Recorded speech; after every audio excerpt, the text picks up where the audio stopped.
your forecast first. Sponsored by Matex Heating, Cooling, and Plumbing.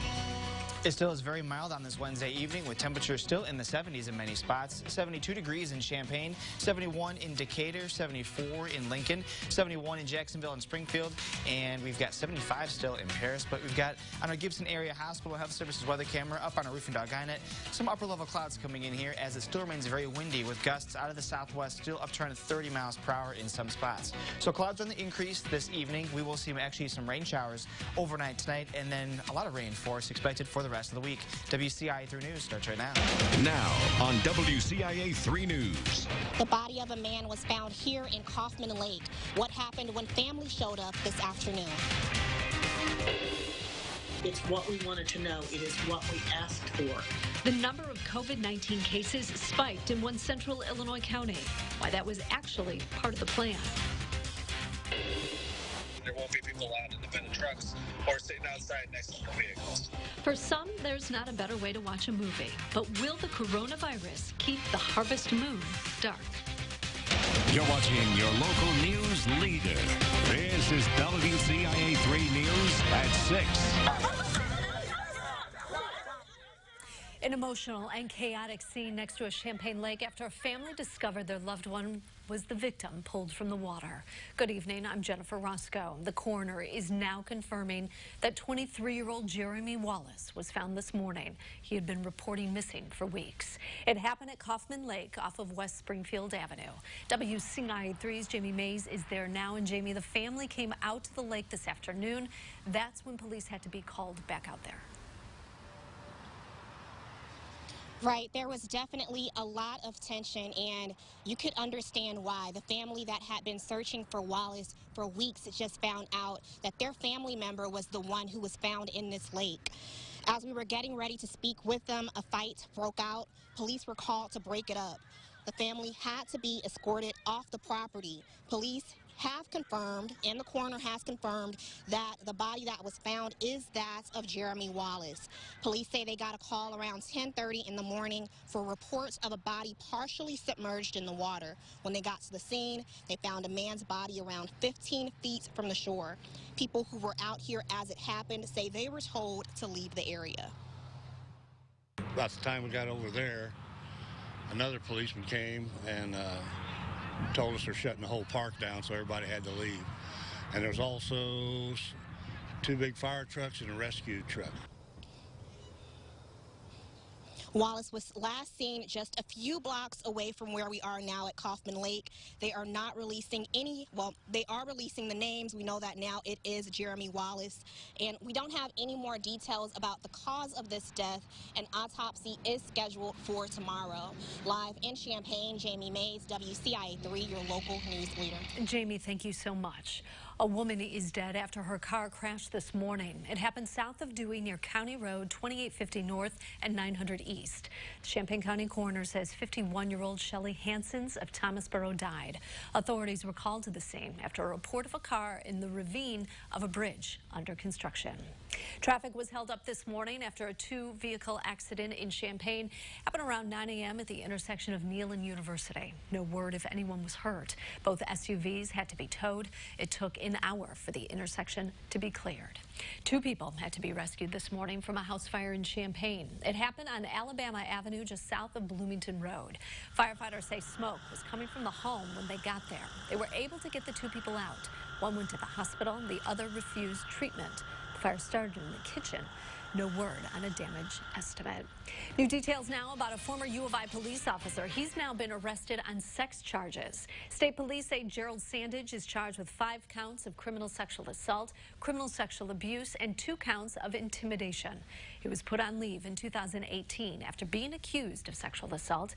He was arrested in December after being accused of misusing police databases and security cameras to find personal information on women.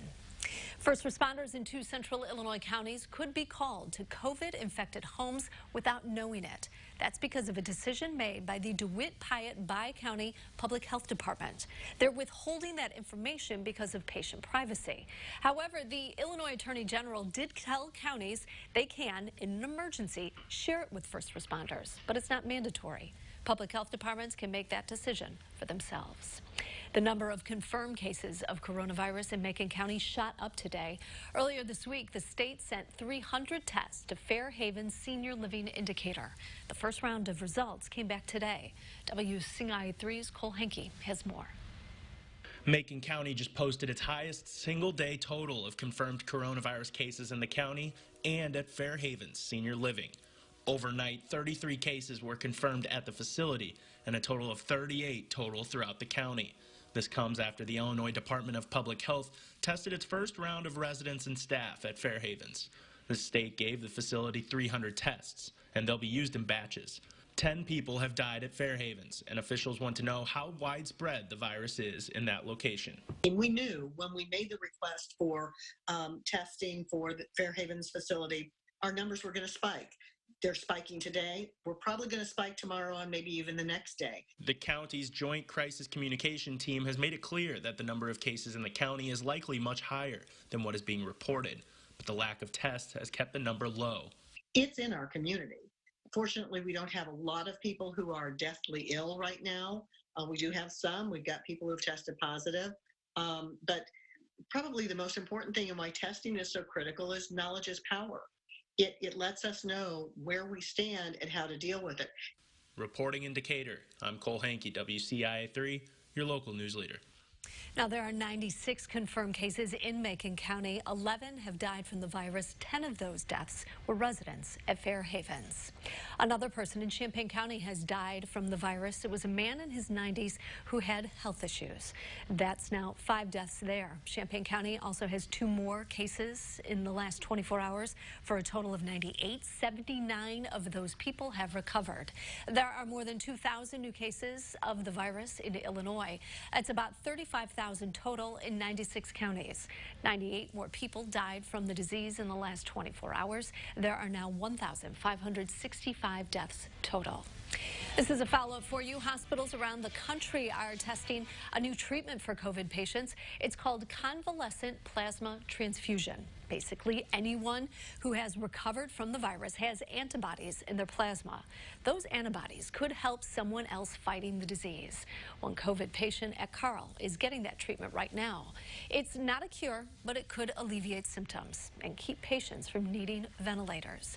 To keep up to date with the latest on COVID-19, download the WCIA 3 News app.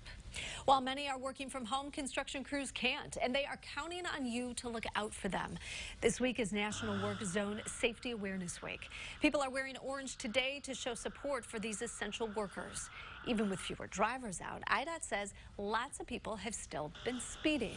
One worker we talked to says staying in would help her keep safe from the virus and dangerous crashes. They're not thinking about how being out affects us as well as the nation right now. You know, we're outside and a lot of times we don't have the mask on, or, you know, we're just trying to get our work done. So the more they stay in and let us stay off the roads and let us get our work done, I think everybody would be better off. If you did wear your orange today to support these crews, IDOT wants your pictures. Go to our website at WCIA.com, and we have a link where you can send them. Illinois' Mr. Basketball verbally committed to the U of I, but did he officially sign today? Also tonight. Well, we have to be 100% safe in what we're going to do. A movie under the stars is a great way to spend a summer night. Will we be able to go to the drive-in this year? It was a warm and windy day across central Illinois, even though we started off our day kind of chilly. In fact, in Champaign, we went from 31 to 79. So it was a very cool morning and a very mild, and some might even say kind of hot afternoon. But it was windy. We're talking about the winds kind of subsiding a bit more tonight. And now we'll be talking about cooler temperatures and plenty of rain showers coming up next.